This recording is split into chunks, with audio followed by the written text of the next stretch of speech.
First story is titled, Am I the a-hole for telling my parents it's their fault my sister and I don't have a relationship and they should reflect on their failings as parents? I, 24 female, was spoiled by my parents in early childhood. I got everything I wanted and had little to no boundaries. I was also the youngest of two. My sister is 4 years older than me and was treated pretty badly by our parents. Her toys were given to me if I even looked at them as a toddler. My favorite foods were chosen over hers, and I got to take her blankets and clothes and other stuff. This was until maybe I was 6, and honestly the only reason it probably stopped is because my taste changed a lot. But my parents never considered what that would do to our relationship. Spoiler alert, it made her resent me, hate me even. And today at 24 and 28 years old, we have not spoken in 10 years. I have not seen her in 6 years. The last piece of communication we had was when she told me she never wanted to hear or speak to me again. My parents have never understood, and honestly, it pisses me off. I am very detached from them because I know they ruined any chance I ever had at having a sister relationship with mine. They also could have turned me into a pretty horrible person, which I hate thinking about. I can't even blame my sister for how she feels because I would imagine it's hard even as an adult to figure all that out when you were always the scapegoat of the family.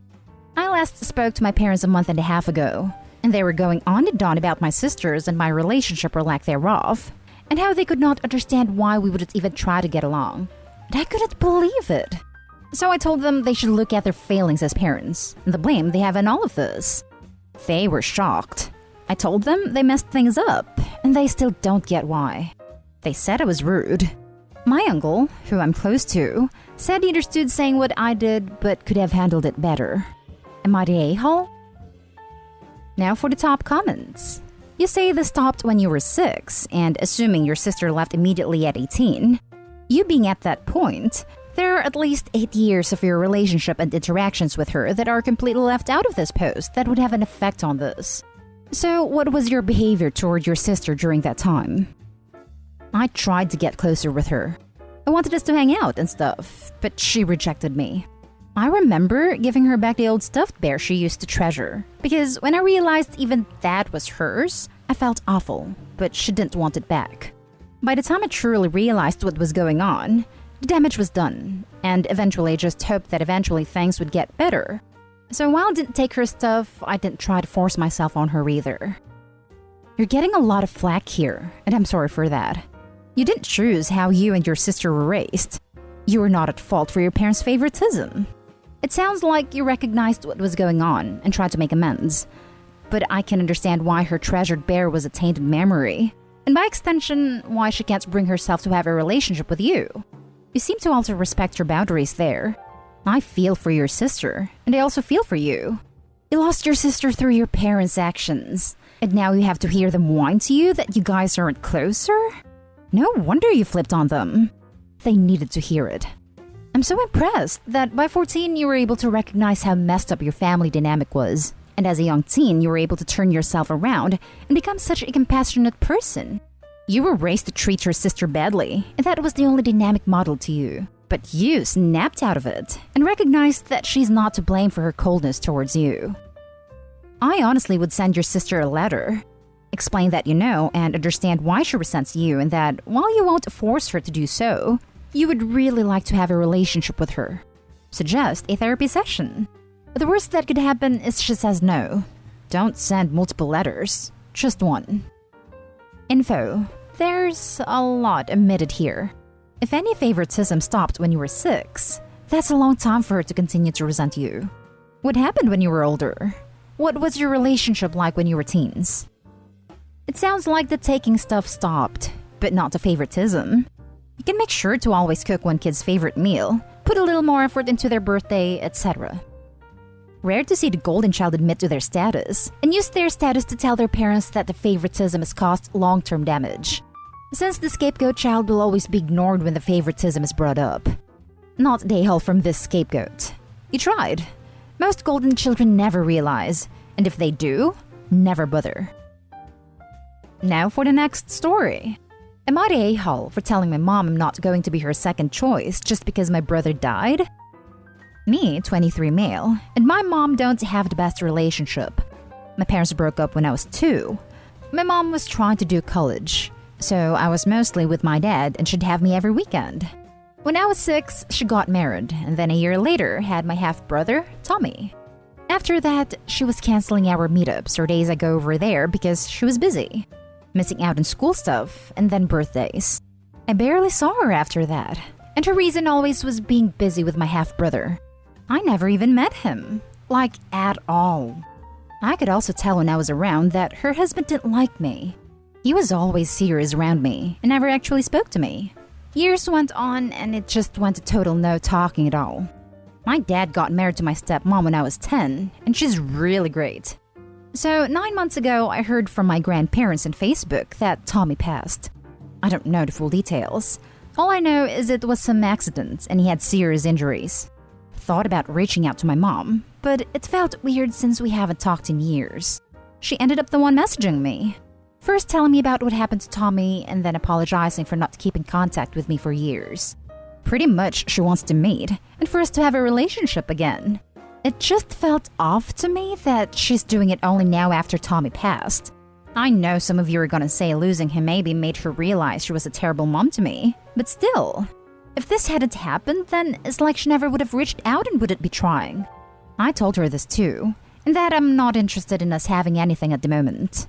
This made her push even more that we need to do this, and it just seemed like she was not gonna let this go. So I said I'm sorry for what happened to him, but I'm not gonna be her second choice. And she can't expect me to want her back in just because she lost one child and decided she'll go back to the other. Maybe in the future if I feel differently, but not right now. My mom has left me alone. And when last time I talked to my grandparents, they gave me a crap about what I told her. And I shouldn't have said that to her after she's lost her son. So I'm not sure if what I said was too harsh, saying I'm not interested in her right now just because my brother's not around anymore. And it's like I'm just her only option now. It's just how I feel since she dropped out of my life once she had another family. Was I an a-hole? Not an a-hole in the slightest, in my opinion. This shouldn't be questioning your head, man. Don't feel bad about not wanting a relationship. She ditched you for her other son, and now only wants you now that he's gone? Bug off. This is harsh, but that's karma. Completely up to you. But she doesn't deserve you, pal. Exactly. Opie's not a plan B? This is such a bad thing to do to a child. The mother wants emotional support, not Opie. She wants something to love to help her over her grief and regrets. I hope she won't get anything of Opie. And what if the mom gets another child or dog or something, and will just kick Opie to the curb again? Just horrible. She did it once, she will do it again. Not an a-hole, and your grandparents are also the a-holes if they've watched the situation unfold over years, and only now decided to intervene. Even if she's genuinely regretting the past, that's her problem because that was entirely her actions that put her in this place now. You aren't an emotional support animal that she can pick up when she needs it. It's very reasonable you don't want to be subbed in for Tommy when you were already swapped for him once. She's going to need to demonstrate that she wants to get to know you as a person, not a substitute son. And she's got a lot of explaining to do. She made you a stranger. She doesn't get to call in strangers for help. Exactly this. Where were they the whole time your mother ignored you? You never even met your brother. How bad is that? What did they say about that? My son died. But wait, I got a spare, don't I? Not a hole. This. Block her on social media and tell your grandparents that your decision on this is final for the time being, and that if they can't respect your choice, then you'll restrict contact with them. Next story is titled, Am I the a-hole for not wanting to discuss my deceased sister? Before I, 19 female, was born, my parents had another kid, Hannah. When Hannah was 8, she died due to an accident and I was born 2 years later. Growing up, she was constantly mentioned. We went to her grave multiple times a year, pictures were hung in our house, stories were told. I wouldn't say it overshone me in any way. I still got to be my own person. My parents never wanted me to be Hannah, and they celebrated my accomplishments. But still, she was always talked about, and I was always told I had a sister, asked how I felt about her, and it took me years to admit to myself that I feel nothing for her. I never met her, and due to her death, she's always been made into this saint-like figure. It's like she's this person I've watched documentaries about. I have respect for her, but I don't consider her my sister. If others ask if I have siblings, I say no. Now that I'm living on my own, I don't visit Hannah. I don't display the pictures of her that my parents gave to me over the years. I've told a few close friends and my ex as I felt they had a right to know, but outside that, there's nothing to discuss. Recently, my mom was talking about Hannah a lot. I've told her before I don't want to talk about Hannah anymore, but she doesn't listen. The other day, she kept going on about a story I've heard a million times, and I said, I thought I told you I was done talking about her. My mom replied, she's your sister. And I said, technically, maybe. My mom got really offended, and I pointed out we weren't raised together. I don't know her. I feel nothing for her. My mom started crying and called me heartless. She said that I don't have to discuss Hannah, but she's not going to stop just because I want to pretend she never existed. My dad has said what I said about Hannah is near unforgivable, and I need to reevaluate my priorities. Am I the a-hole? Now for the top comments. You're the a-hole. I understand your view here, and I don't really think you are an a-hole. But in this situation, it is you. You feel nothing for her, but your parents do. They raised her until she was in 2nd or 3rd grade, and then she died. Their baby died, dude. People say it is the worst possible thing to go through in your life. They need some way to get through it. So I totally understand how you might not feel anything for her yourself, but in my opinion, it isn't that hard to humor your parents a bit about their dead kid. I was going to say this, especially because it doesn't sound like Opie's parents tried to turn Opie into Hannah 2.0 or neglect Opie in any way as a result of their grief for Hannah. It seems like they just tried to keep the memory of their daughter alive. Yes, Opie's parents want to keep Hannah's memory alive, and they will always have 2 kids. But Opie has always effectively been an only child. I think Opie's parents need to understand Opie's sympathy about the situation is always going to be skewed because when you grew up with a hardship being the norm, your brain doesn't necessarily understand that it is a hardship and wasn't always the norm and the pain it causes people around you. I don't think that Opie is being purposely unsympathetic. I think Opie doesn't want to feel pushed to act like she had a relationship with someone she never knew and that she feels pushed to act like she knew. I think this is no a-holes here. Because this is above Reddit's pay grade, and everyone needs family therapy. No a-holes here. If you don't want to talk about her, that's fine. In my humble opinion, it was kind of rude of your mom to keep talking about it after you repeatedly told her that you do not want to talk about her. And it was probably frustrating just to have your parents stuck on and focused so far in the past. You deserve her full attention too, and it's frustrating for you to have to share it with someone you never met. And she is not going to stop talking about it, so you could just leave whenever she does it. No a-holes here. Both sides are perfectly within their rights. It's just a horrible situation all around. If it were me, I'd apologize for hurting their feelings, but mention that I had my boundary. They're of course free to speak about her, but you're under no obligation to engage. It's been a long time. My mother died young, and it traumatized me. But I went through grief counseling and found healthy ways to speak about her with my family. I don't talk about her much to people who have never met her, regardless of their relation to her or myself. You're the a-hole for expecting your parents to just stop with their deceased child. They raised and loved her for 8 years, then lost her. That's fine if you don't want to talk about her, but you never ever get over the loss of your child. Opie isn't expecting them to stop loving Hannah, or thinking about her, or missing her. They just don't want to be the audience for Hannah's story. This is allowed. Opie, you are allowed to not want to participate in a conversation. You're allowed to live your own life without having to feign interest in the same stories you heard over and over growing up, about a person you never met. Just keep firmly repeating the boundary with your mother, gently ending the college time she starts in on her firstborn. She'll eventually adjust. Now for the last story. Am I the a-hole for telling my mom that my father didn't do anything for her birthday? My mother and I can have a rocky relationship at times, but I love her more than anyone on this planet, and it was her birthday a few days back. I'm a school student, and I don't get pocket money. I don't have a job, and my parents buy me whatever I need, so I've never asked to be given any allowance. For my mom's birthday, I asked my father repeatedly to buy a cute gift. I gave him multiple options regarding what she would like. But the day before her birthday, he said he hasn't had any time, which is a big fat lie because I know he had a lot. The cake for her birthday? I spent 2 weeks asking him to book one so we would be prepared. Instead, he went and bought it 2 hours before her birthday. It was a very small celebration. Just the three of us, but my mom was happy. My dad told her he will buy her gifts soon and that he has had a busy week. Again, it's a lie. It's been 2 weeks since then, and my dad's sister was visiting.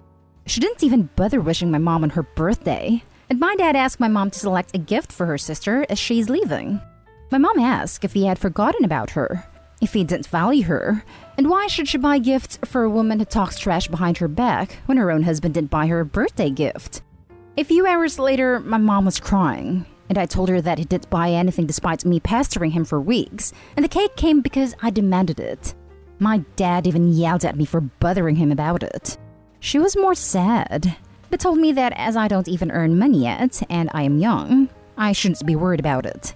My dad found out I told her, and called me a liar, and later told me I made things worse, and I've been a bad daughter. I feel guilty because I feel like I made things worse. Am I the a-hole?